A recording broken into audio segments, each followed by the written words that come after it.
రాజయ్య సన్నకారు రైతు. అతని భార్య సుజాత కూలీ పనులకు వెళ్తూ ఇంటి పెరట్లోనే కూరగాయలు పండించి ఉదయం రాత్రి ఇంటి ముందు తోపుడు బండి పెట్టి అమ్ముతూ ఉండేది. వాళ్లకి పెళ్ళీడుకొచ్చిన గారాల కూతురుంది. తన పేరు అనామిక. పల్లెతనానికి చక్కని నిదర్శనం. కాలం ఎంతలా మారినా ఆ ఇంట్లో ఇప్పటికీ మట్టి పొయ్యే వాడుతున్నారు.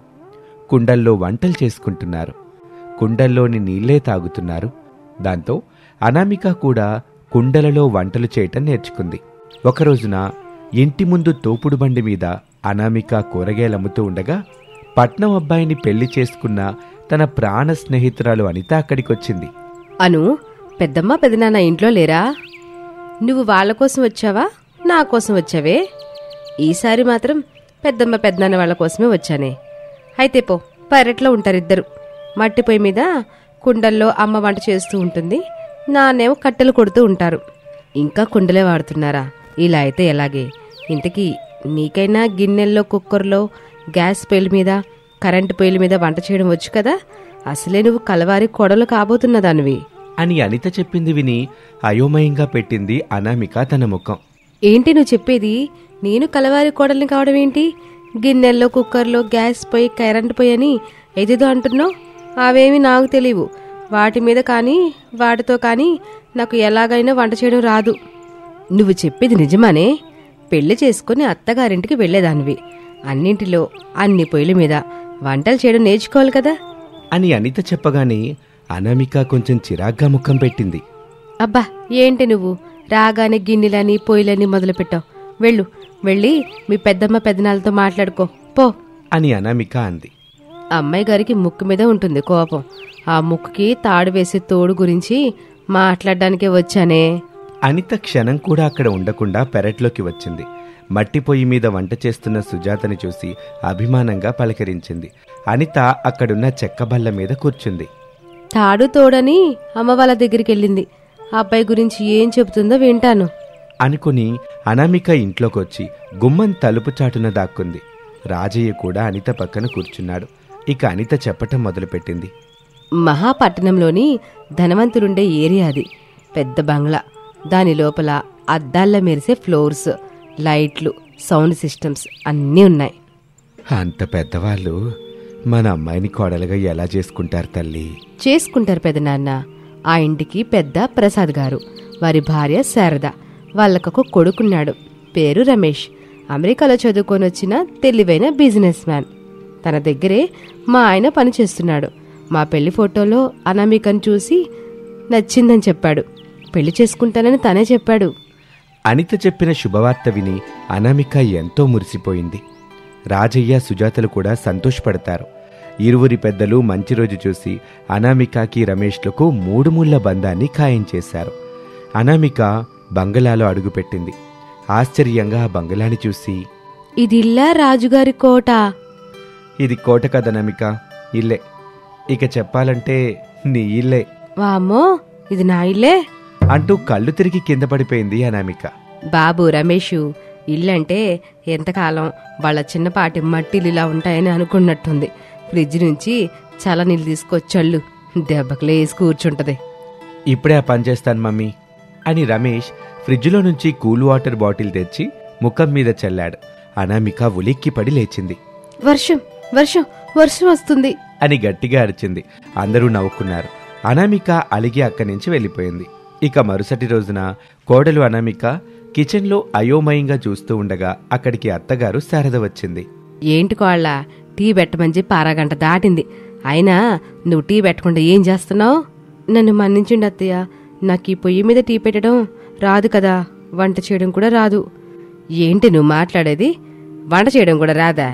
మరి ఆ రోజు వస్తాయని చెప్పావు కదా, అందుకే కదా పైసా కట్నం ఇవ్వని నిన్ను కోడలుగా చేసుకున్నావు.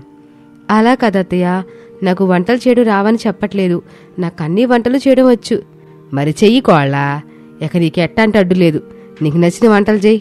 ఏ వంటకి ఏం కావాలో అన్నీ నీకు స్టోర్ రూమ్లో ఉంటాయి. అయితే నాకు మట్టి పొయ్యి, 2 కిలోల కట్టెలు, 2 కుండలు కావాలత్తయ్య అని అనామిక చెప్పింది. శారద అయోమయంగా చూస్తూ, మట్టి పొయ్యి, కట్టెలు, కొండలా? ఏం మాట్లాడుతున్నావే? నాకు వాటితోనే వంటలు చేయడం వచ్చత్తయ్య.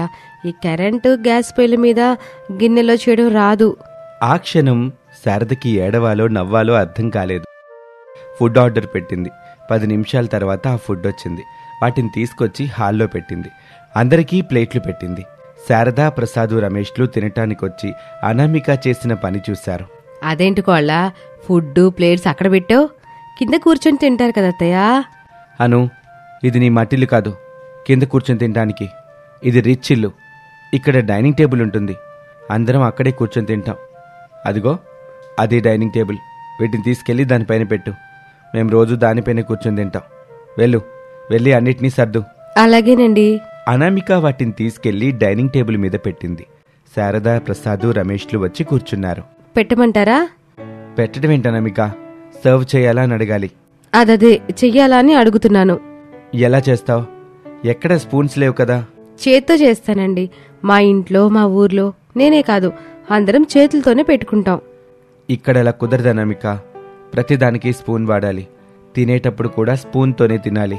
కనీసం నీళ్ళైనా గ్లాస్తోనే తాగుతారా, లేదంటే అవి కూడా స్పూన్తోనే తాగుతారా అని అనామిక అనగానే ప్రసాద్ పక్కపక్క నవ్వాడు.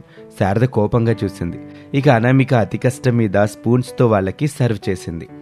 అందరూ సంతోషంగా తిన్నారు. అలా అనామిక రోజురోజుకి తన రిచ్ కుటుంబానికి సంబంధించిన అలవాట్లని నేర్చుకోవటం మొదలుపెట్టింది.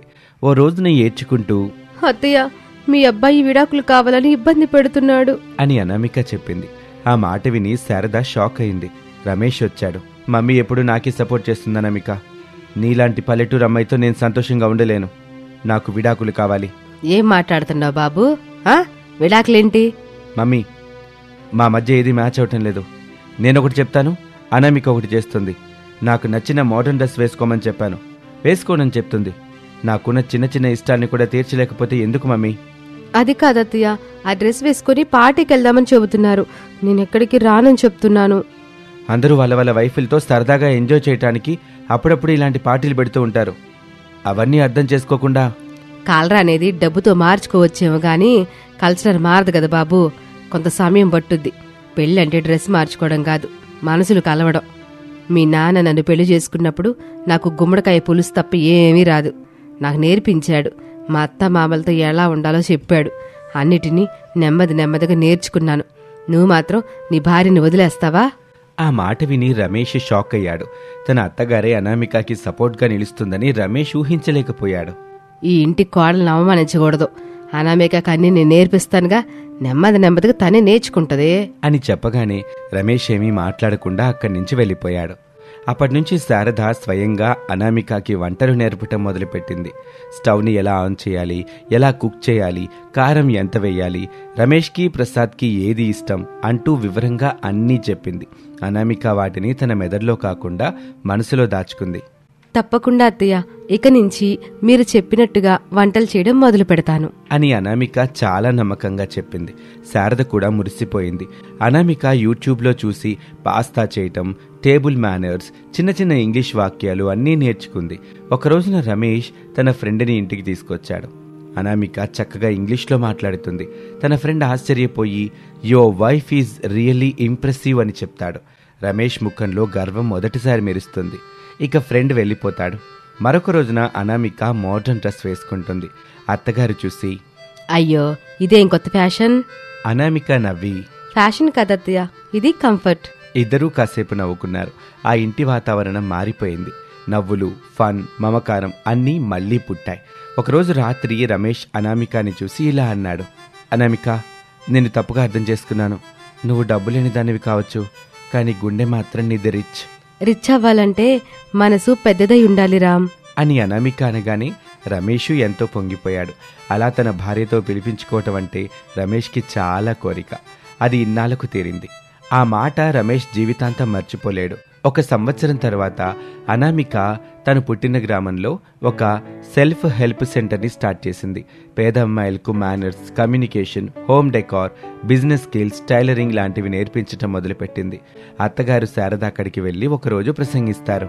నా కోడలు అనామిక ఒకప్పుడు పేదది అని తిట్టాను, కానీ ఇప్పుడు పేదలకే దారి చూపిస్తోంది. మనం పేదగా ఉండకూడదు, మనసు రిచ్గా ఉండాలి.